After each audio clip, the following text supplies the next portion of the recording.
Okay. All good? Uh-huh. Rolling. Right, so turning on the studio, making sure the speakers are off at the moment, up on the wall. No light. Good. So we turn the rack on. Down there. Good. Rack's on. All the lights light up. The desk is lit up.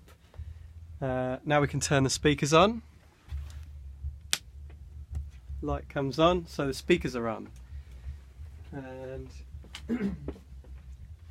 we want to get a signal into the computer, so we've got our mic and we're going to plug into mic in 1.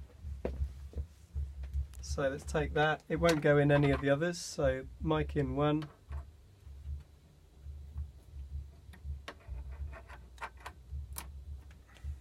Push it until it clicks. Then we want to see if we've got a level. So the first thing to do once you plug the mic in is set the gain. Gain is up at the top, and any mixing desk, big or small, usually the gain is up at the top. These ones are coloured blue. If I turn that up, we start to see, we don't hear it, but we start to see a level on the VU meter. So we turn it up until it's healthily hitting around this 0 VU line. That looks good. In fact, I've had to turn this all the way up because this mic is probably a bit old and tired. Great. So we've got a level. Let's get it to the speakers. So the mic inputs and the line inputs are all along the short faders, these little grey ones. So the little light there is lit up and it says mic. So it tells us that's right. If it doesn't, if it says tape, then there's a little button down here just below it that says flip. And you can see there, you can flip the short and the long fader around. So that might be, maybe the person that was in here before you has flipped them. So usually to record, the mic should be the top one, the short fader. Let's bring the fader up to 0. Press down the mix button. And then come over to the main master, turn that up, usually just turn it up all the way to 0. And if you're lucky, you'll hear the sound straight away. It may be that someone turned down the main monitors, so if you don't hear a sound, just check that one is turned up.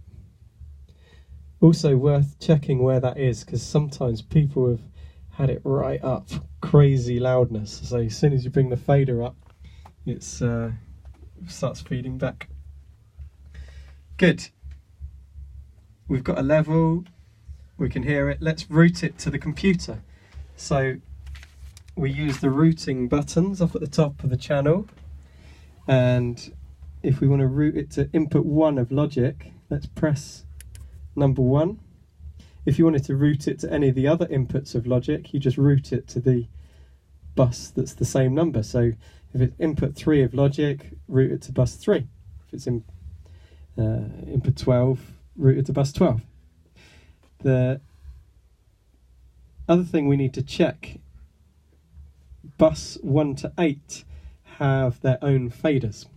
So you can do a little bit of level tweaking if you want. So we've pressed number 1 down, and we've also made sure that all the other buttons are up. We also need to bring up the bus master fader. So these ones are the ones for the buses. Bring that up, and we looking get a new project in Logic.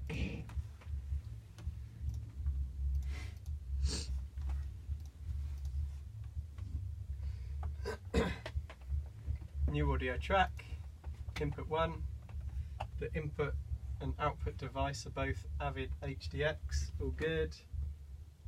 Create. And because we've already routed it, we already see a level. Great. So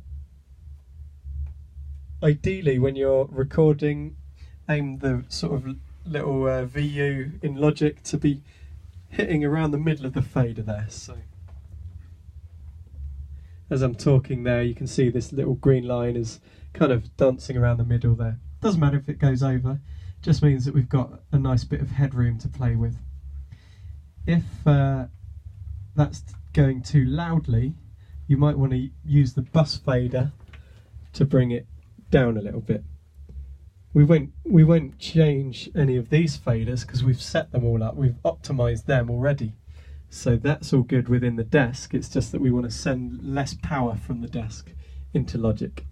So you can adjust the level going to Logic with these faders. Great, that looks good. Ready to make a recording?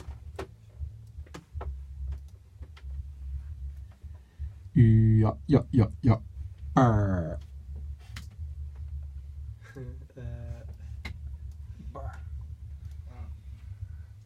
How do we get something playing back? The faders there.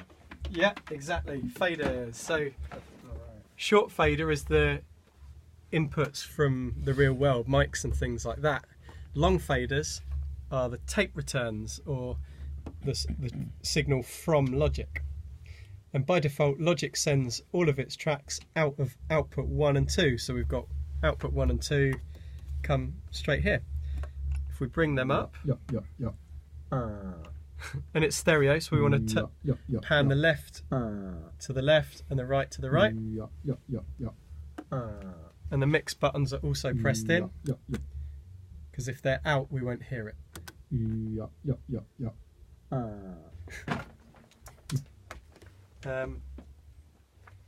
That's it. And if you're recording on multiple inputs, you'd do the same. Set the gain, but this time perhaps route it to another bus. If you're in input 2, you don't necessarily have to bus it to bus 2. They're flexible. You could bus it to bus 8 if you want. So press 8 on input 2. Bring fader number 8 up. Create a new track in Logic, but have it from input 8.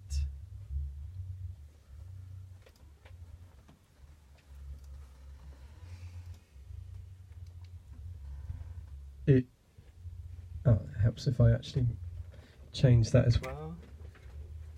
Input 2. So that one's now going into input 2 on the computer. Turn the level up. It's a little low, so we can tweak it there. The gain's a little low as well. Let's bring that gain up. Whoa! Again, gently does it. Interestingly, this one has way more gain than this one. Might have a slightly dodgy channel there. I had to turn this one all the way up to get it, but this one is much more sensitive. Strange. Good. Now I can see there's too much level going into Logic. It's going a bit too close to the 0 line, so perhaps bringing the faders down a little bit. Yeah, that's better. It's more a comfortable level.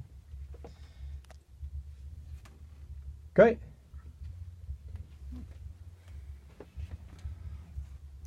Thanks for watching. Like my page.